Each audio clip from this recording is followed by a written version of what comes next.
ரொம்ப அற்புதமான ஒரு தலைப்பு. அதை மிகச்சரியாக யார் பேசினால் சரியாக இருக்கும் என்று தேர்ந்தெடுத்து எங்கள் ரவிக்குமார் அண்ணன் முதலாவதாக வந்து பேசினார். ஆனால் இந்த அவை ஒன்றை கூர்ந்து கவனிக்க வேண்டும்.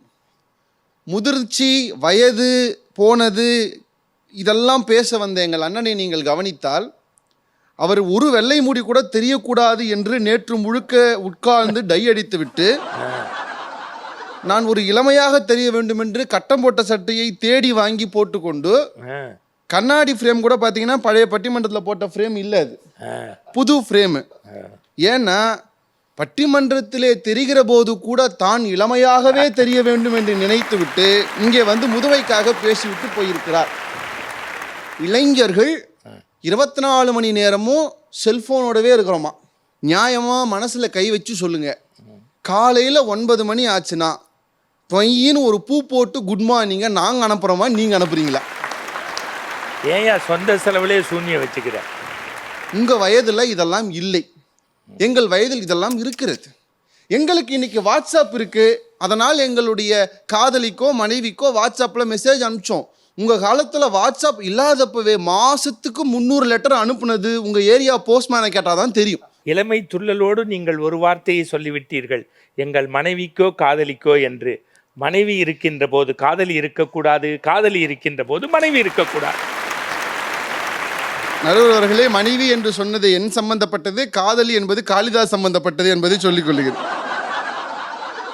நீங்கள் ஒன்றை யோசித்து பாருங்கள். நான் இப்படி சொல்கிறேன், தன் காதோறும் ஒரே ஒரு வெள்ளை முடி வந்த உடனே தசரதன் எதற்காக ராமனுக்கு முடிசூட்ட நினைத்தான் என்பதை யோசித்தால், 20 வயது ஆனவுடன் அலெக்சாந்தர் அரியணையில் ஏற வேண்டும் என்று அவருடைய தந்தை பிலிப் எதற்காக முடிவெடுத்தார் என்பதை யோசித்தால், அப்துல் கலாம் எங்களை பார்த்துத்தான் கனவு காணுங்கள் என்று சொன்னாரே தவிர உங்களை பார்த்து ஒரு முறை கூட கனவு காணுங்கள் என்று சொல்லவில்லை என்பது ஏன் என்று யோசித்தால், சுவாமி விவேகானந்தர் 100 இளைஞர்களை கொடுங்கள் என்று சொன்னாரே தவிர ஒரு முறை கூட ரவிக்குமார் போல முதியவரை கொடுங்கள் என்று கேட்கவில்லையே என்று யோசித்தால், மகாகவி பாரதி ஒளிபடைத்த கண்ணினாய் வா வா வா, உறுதி கொண்ட நெஞ்சினாய் வா வா வா என்று 3 முறை எங்கள் 3 பேரை மட்டுமே ஏன் கூப்பிட்டார் என்பதை யோசித்தால் இந்த தலைப்பை நீங்கள் புரிந்து கொள்ளலாம். என்னையும் கொஞ்சம் சேர்த்துக் கொள்ளுங்களே. இப்பவே தீர்ப்பு சொன்னா சேர்ந்துக்கலாங்கய்யா. நீங்க ரியாலிட்டியா பேசுங்க. நாட்டின் வளர்ச்சிக்கு யாரு அவசியம்ங்கிறது தான் கேள்வி. நான் 2 விஷயத்த சொல்றேன், உண்மையான சம்பவத்தை சொல்றேன். நமக்கு சீனாவை நல்லாவே தெரியும், பக்கத்துல தான் பார்டர்ல இருக்கு. சார் 2016 சீனா ஒரு அறிக்கை விட்டது. என்னன்னா, எவனாவது ஒரு பிள்ளைக்கு மேலே பெற்றுக்கிட்டீங்கன்னா நல்லா இருக்காது பார்த்துக்கங்கன்னு சொல்லிச்சு.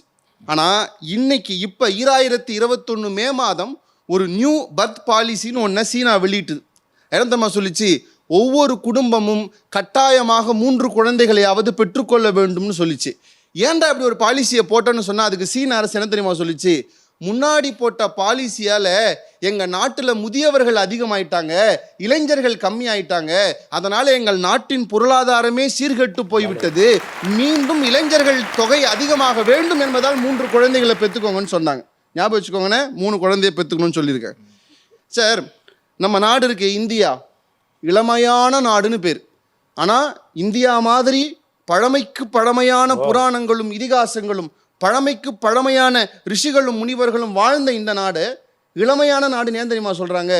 உலக மக்கள் தொகையில் 17% இளைஞர்கள் இந்தியாவில் மட்டுமே இருப்பதாலே இதை இளமையான நாடு என்று உலகம் சொல்கிறது. இப்போ முதுமை இருந்தாலே நாடு வளரும் அப்படின்னா, ஏன் சார் யூபிஎஸ்சி சிவில் சர்வீஸ் எக்ஸாமும் 32 வயசுக்கு மேலே எழுதக்கூடாதுங்கிறான். உமாசங்கரன்லாம் ஏஜ் பார் ஏத முடியாது. பெரியப்பா சித்தப்பா வயசாகுதுப்பா, அவ்வளோதான். அவர் ரிட்டையர்டாகி வேலை செஞ்சுட்டு இருக்கார் பாவம். சார், அடுத்து பேங்கிங் வந்தீங்கன்னா ஒரு சாதாரண போஸ்டிங் பேங்க் செய்யணும் கூட 30 வயசுக்கு மேலே பேங்கிங் எக்ஸாம் எழுதுறதுக்கு அனுமதி இல்லை. அவ்வளோ. ஏன் சார், ரயில்வே துறையில் வேலைக்கு போனோம்னா கூட ஒரு ஸ்டேஷன் மாஸ்டர் ஆகணும்னா 32 வயதுக்கு மேலே இருக்கிறவங்க அப்ளை பண்ணுறதுக்கு தகுதி இல்லை. இந்திய நாட்டை காப்பாற்றுக்கிற ஆர்மியில் கூட சோல்ஜராக போகணும்னா 20 வயசு வரைக்கும் தான் தகுதி. அப்போ நான் கேட்குறேன், நீங்கள் சொல்வதை போல முதியவர்களினுடைய அனுபவம் தான் நாட்டின் வளர்ச்சி என்றால் எதுக்கு சார் இதுக்கெல்லாம் ஏஜ் லிமிட் வைக்கிறாங்க? ஏனென்றால் நாட்டினுடைய இயக்க சக்கரம் என்பது முதியவர்கள் கையில் இல்லை, அது இளைஞர்களின் தோளில் இருக்கிறது என்பதை உணர்ந்ததால் தான் இதை நாம் வைத்திருக்கிறோம் என்பதை யோசித்து பாருங்கள். ஒரு நாட்டினுடைய வளர்ச்சி அப்படிங்கிறது சும்மா சாதாரணமாக நீங்கள் சொல்ற மாதிரி வீட்டு வளர்ச்சி மட்டும் கிடையாது. ஒரு தேசம் சொல்லுது, ஒரு நாடு வளரணும்னா முதலீடு அதிகமாக இருக்கணும், ஒரு நாடு வளரணும்னா நுகர்வோர் அதிகமாக இருக்கணும்னு. இந்தியன் சர்வேவே சொல்லுது, இந்த நாட்டுக்கு அதிகமான முதலீடுகளை முதியவர்களை விட இளையவர்கள் தான் செய்கிறார்கள் என்று இந்திய தேசமே சொல்லுகிறது. ஏன் தெரியுமா?